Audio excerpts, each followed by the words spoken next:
Hello everybody, it's Tomebinder, and today we're checking out the Siege of Fort Mifflin.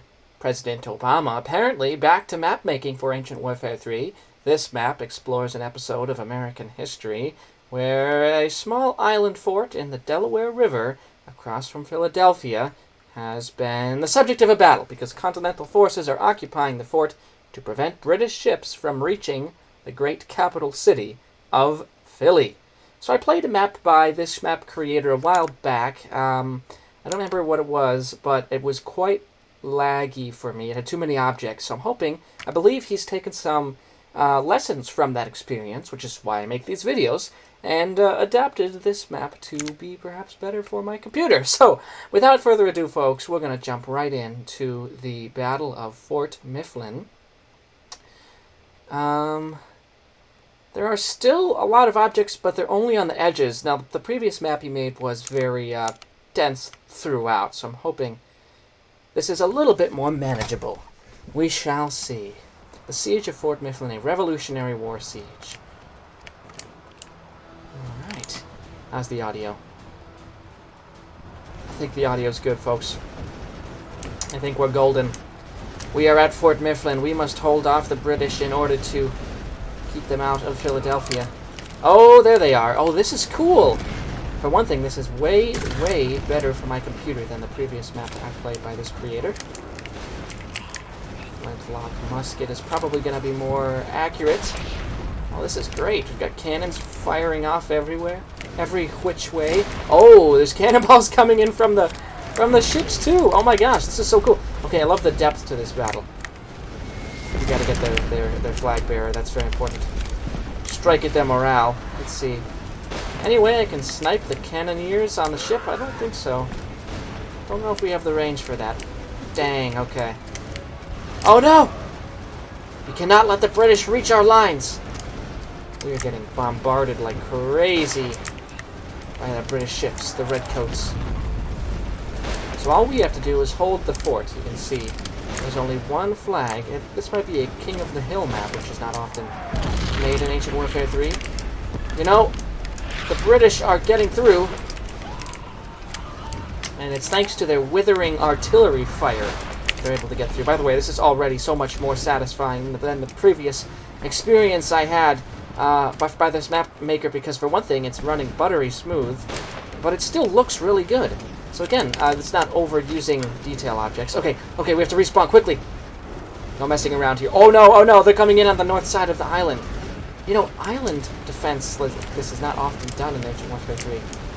It's cool to do. It's just a good looking map. It's a beautiful map. Plus, not overloaded with scripts either. Doesn't need to have a custom HUD or anything. I was having a conversation kind of recently with someone on Steam who was a bit demoralized by the fact that you have to put so much in maps nowadays to get ahead. You don't. You really don't. That, in fact, is often a hindrance. Does not improve a map to load it with scripts. Too much detail. They're on the walls! Guys, we need to do better than this. For the colonies! We can't let the redcoats wave their flags in Fort Mifflin. Unbelievable.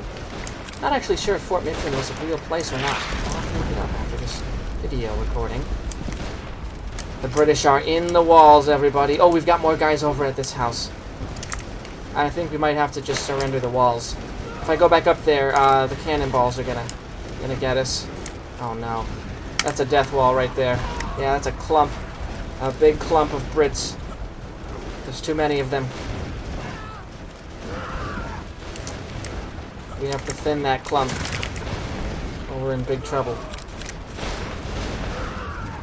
Yeah, if there's such a big clump, then what we can have happen is we spawn and instantly die.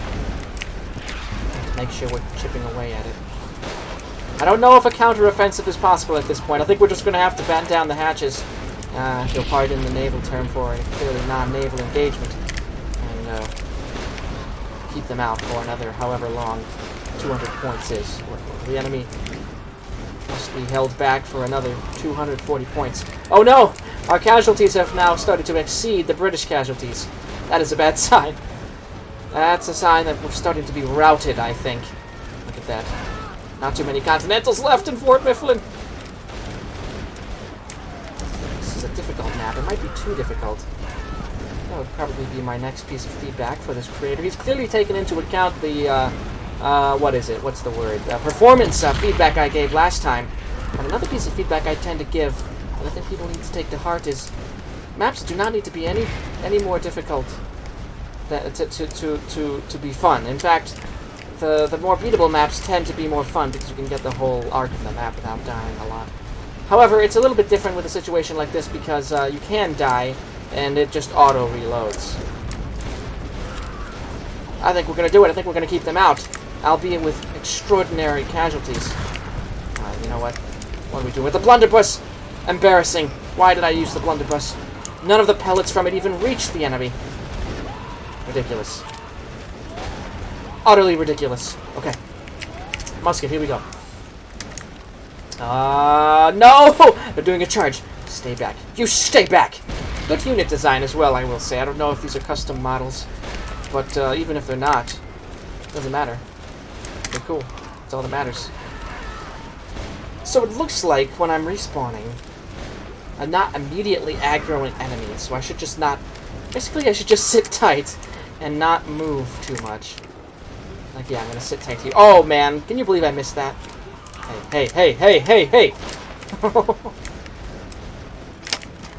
Okay, I'm gonna stay over here. Stay over here. Alright, Continentals. Return fire, return fire! This guy with the saber is doing what I'm doing. He's hiding. I do like maps like this because 500 units can die and it doesn't lag the map. We've got a simple casualty script here, which is all that's necessary. Again, I think I'm trying to fight back against the assumption that you need to load maps with tons of scripts nowadays. Like there's some sort of a standard, like the standard has changed. Not true. The standard is having fun. And overloading maps leads to bad performance, which is not fun whatsoever. This map runs very well. No! Stay back! We're gonna outrun the clock. I think we're gonna keep the redcoats out. I think we are. They're doing one last ditch effort, but it's not gonna be enough. Shoot down the man with the flag! No! In the last few seconds of the battle, my character loses his life the final time. Well, how long was that? That was about a 7-minute experience, so all in all, a sort of a tight, brief experience. Doesn't overstay its welcome. I think maps like this have a habit of doing that. What's this? Oh, he's made it bigger! That's cool, with the background ocean objects and ship objects. I would never have guessed that those weren't real ships. That's cool. Yeah, it does feel like quite a large setting. This is an ideal for a map. I think people should take inspiration. The level of detail is good. It's not overdone. It feels big. It feels detailed, but it's also not laggy. And it's also very exciting. Keeps you on the edge of your seat. There's a lot going on. You've got cannonballs coming in from down there. You've got a first line of defense that will collapse, bringing the fight inside, so there's multiple areas to fight. All in all, a well-made map. I'm hoping to see more from this creator soon. Let's look up Fort Mifflin and give it an upvote. Yeah, hope to see a lot more from him in the future. This is a genre and a period of history that's not often done anymore, but I'm glad it's sort of receiving a renaissance.